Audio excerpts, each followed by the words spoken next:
Hey guys, this is Doug again, and I have your Week 2 MyStatLab Problem 8 example here. Let's go ahead and take a look at it.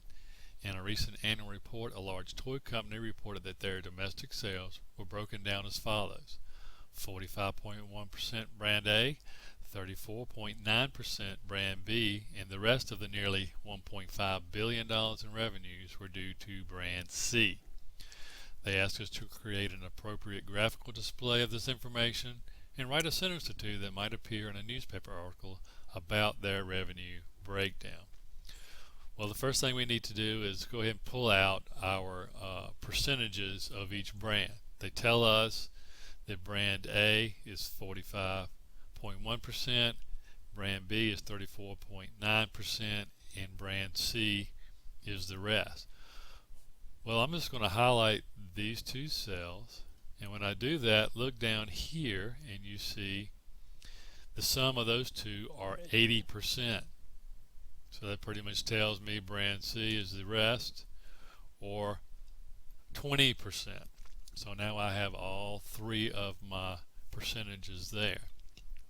Now we need an appropriate graphical display. Well, we could use a bar chart. I mean, they tell us counts and bars side by side. We can also use that to show percentages. But in this case, I think a pie chart would be great. We have three pieces of pie, three different numbers here, and I think if we show it in that type of a chart, it'll look pretty cool. So why don't we go ahead and create one? We have our information here. So let's go up to our Insert tab,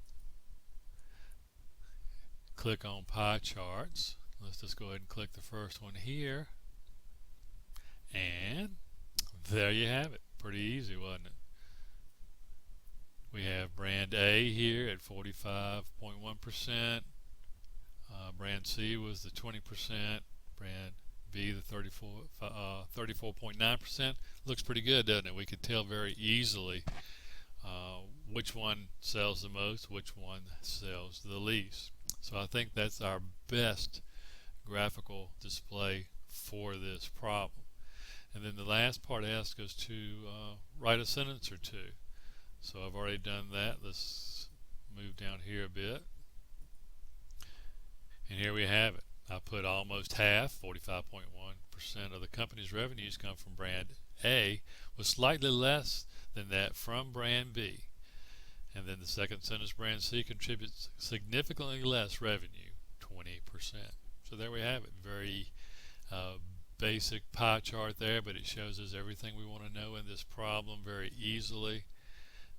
And a couple of sentences there to just put it in that structure. And there you have it. We're done.